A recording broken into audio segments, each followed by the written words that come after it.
My name is Damien, and this is The Wall. I just kind of wanted to talk about some of the things that I like to make, mostly swords and armor, prop type stuff, and just kind of discuss also some of the materials and how I made them. I guess I'll start with this one. This one is probably the oldest thing up here. This is one of my first projects. I did this sometime back in probably 93 or 94. It's made from carbon steel. It's very simple, has a blacksmith twist and just some chain epoxy to the handle with some leather accents. Now this was probably the gateway drug into my crafting. It was actually a Valentine's gift for my girlfriend at the time, who's not my wife. I wanted it to be real light and dainty just in case she really needed to stab someone. So I had a rapier as inspiration, and it's pretty much held up over time.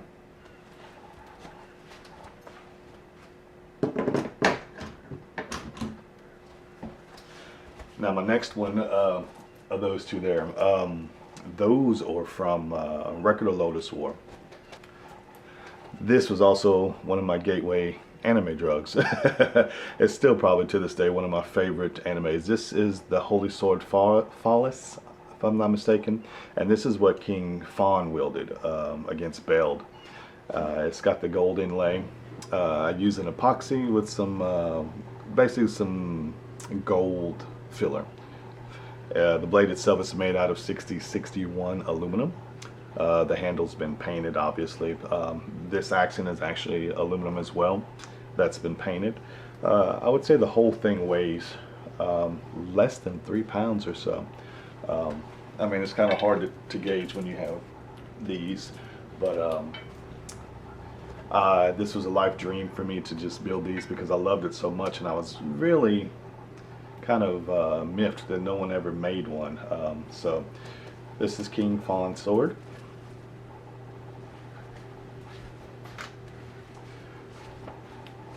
And this is King Beld's sword, Soul Crusher. This one is made out of 6061 aluminum as well.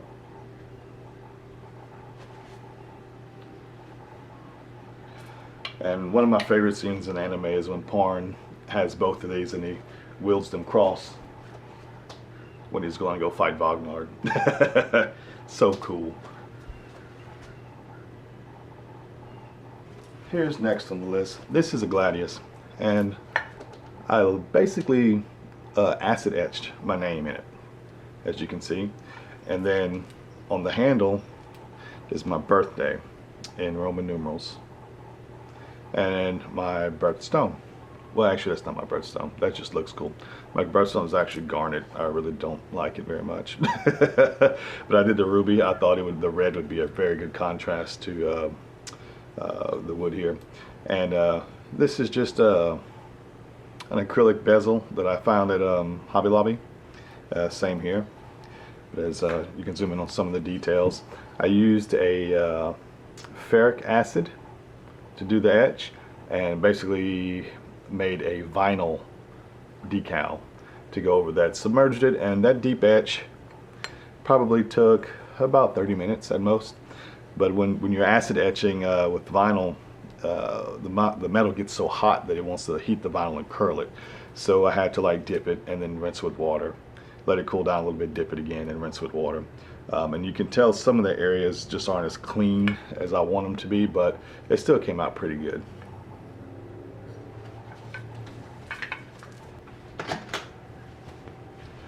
This one here is aluminum as well. That one was aluminum, 6061. I buy this stuff as sheet stock, and then I have a CNC table that I can route it, or use whatever various cutting tools. Now, working with aluminum, people think it's softer because it's easier. It's actually a lot harder to grind. It clogs up and gunks up your grinding instrument, so you have to use a wax to basically keep that from doing that.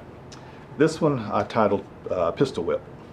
It's aluminum with copper inlay. The copper inlay was water jet cut and laser etched with the fish scales. This is also aluminum with a bronze powder coat on it. And I wanted this to be like a sort of a brass knuckle thing, but also had the shape of a gun. So you just kind of hack and slash your way through the situation, whatever it is. Now you can see on this side, the etch isn't as good.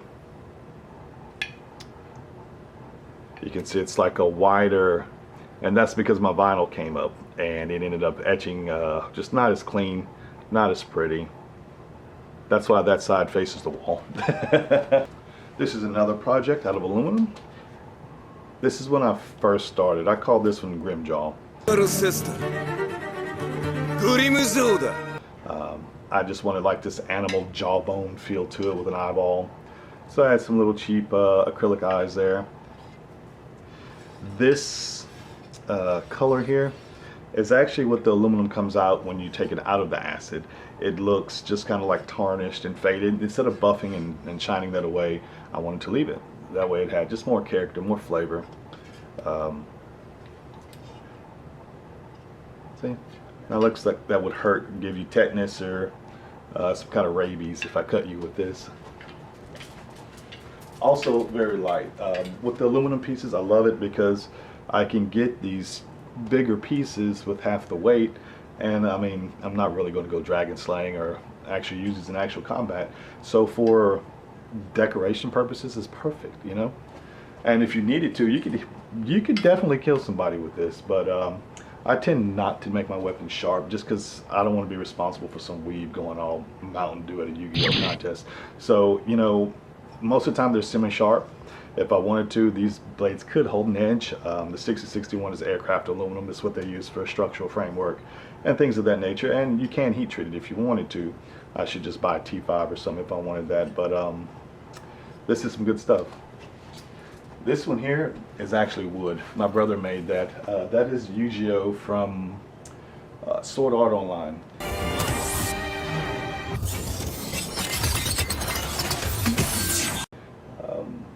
So I'm not pulling that down because that is a pain in the butt, but it's a piece of MDF that was routed on a CNC table, and then he did a faux finish with paints. Basically put a black coat on first and silver on top, and then nicked it and scratched it and feathered it a little bit to make it look battle worn. Alright, this one is made out of carbon steel. I call this one Mermaid's Tear, mainly because I have this beautiful mermaid acid etched into it. You can see the like tsunami waves, and then her face. The kanji I think means water. I don't recall, it's been a while. But and there's the cleavage, fish scales, and then some more Japanese waves. Now the Tsuba, I acid etched that as well. Just have a little wave into it. Now the handle, I wanted something that kind of was like eel skin or ray skin, something just sleek, and that is actually a busted hydraulic line. I took the hose off of an old crane truck we had sitting in the yard at work, and well, shit. My camera ran out of battery power midway between me showing everything, and I didn't notice till the next day when I started compiling the footage. So that's why the new clothes and the new shave. But anyway, we'll pick up from where we left off. I think I was moving over here to the skull blade. I call this skull saber just for lack of a better name, and there's enough skulls on this thing to make it so. So anyway, this piece is made out of the 6061 aluminum as well. I also have some copper and some brass in there. Some of this was cut from sheet stock. The skull was cast, and you can see that there's kind of pits in it. Anything cast that I do anyway has kind of a rougher texture to it. I'm using sand casting method. And I have LEDs in here encased in red acrylic. So that was an epoxy that I mixed together in a two-part and then poured it on top. Now you can see that the LEDs didn't diffuse very well because there's not enough distance to throw it. So I put some red translucent vinyl on it to try to help that, but it didn't do much. And you can see the spine lights up and the two sides. The battery and the wiring is housed in this hollow area here. And there's a set screw to be able to get in there. The only thing I regret is not being able to putting an on and off switch to this thing. So I basically have to open it up every time I want to turn it off. So this handle was cut out of a hexagon stock, and then I just cut these recesses in with a lathe.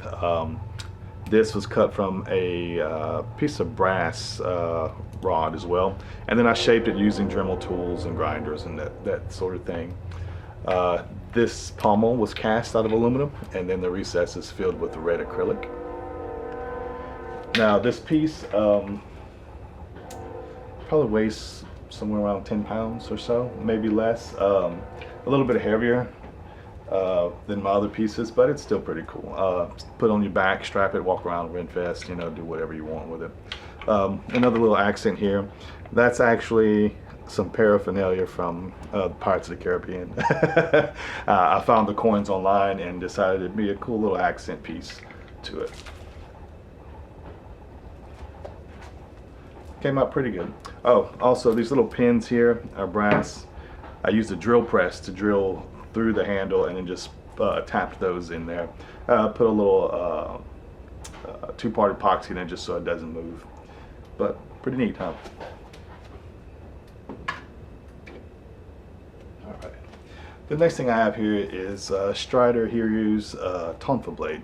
I always wanted to make this thing. I thought it was really, really cool. And now that it did, I would do it differently. It'd be faster and better the second time around. These areas here have EL panel in it, and they do light up, and so does this area here as well. I think if I were to make it again, I probably wouldn't do that. It was a real pain to hide all the wires. This had to be made in 2 pieces and clamshell together. So there's a hollow recess in here for all the wires to run through the handle. This is actual pipe. So with these being so light and this being heavy, the balance is off a little bit. I wish I should have just used solid core. Then we have like a suede here to keep that that grip on there. Now, see some more red acrylic. It's just a really cool high motion type weapon. Of course, we only see Strider do his signature swing. But I mean, if you had someone choreographed a nice fight with this, it'd be so freaking awesome. And I want to say this probably weighs about 5 pounds or less. The beauty of using aluminum.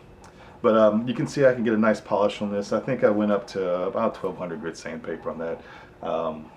I can go up to, I think I have 10,000 in stock, so I could try to get some of these marks out of it. But by the time I was done on this, I really wanted it to be finished. Maybe I'll go back and polish it a little bit more as time goes on. But I don't mind the used or the damaged look. It kind of makes it look like ninjas have been fighting with this thing, you know. I did a full video dedicated to this thing. I don't have a way to hang it on my wall just yet, but it'll find its way up there. This is cast out of aluminum. It is actually a flash cannon. You load this with flash cotton or flash paper, and then you hit this button here, and it will actually shoot flames out of it. If you want to see that happen, just look at my other video. I'll put the description in the link, and you can go and check that out. Give me a like and a subscribe, all right? But this thing probably took me about 2 weeks to make after getting everything in the mail, just because it's an on-again, off-again weekend project. But you can see there's a pipe here that was welded together. We got some red acrylic accents here, and then we still have the pipe. Now this is entitled Megaton Fist. Just I like the TNT kind of look to it. You have the red with the black, and it came out really, really cool. Now I do still plan on making another one for my left hand. Now stay tuned for that. Now, as you can see, my wall is far from full, so I do have some more projects planned for the future. So please stay tuned for those. The ones I'm working on now are like these acrylic weapons here. This is actually cut from a piece of hockey rink barrier, and then I've done some work to it to make it look like it's chipped ice. And you can see marks here where I'll be making some recesses to hide my LEDs. So I have actually a line of these. I got a big two-handed sword I'm working on for that as well. So when these are finished, I'll put a video out for you guys to look at and critique. And if you guys want to see me build something, put it in the description, and I'll think about how I can actually fabricate it and get a video of actually making all this stuff. So I appreciate you guys watching, and stay tuned. Bye-bye.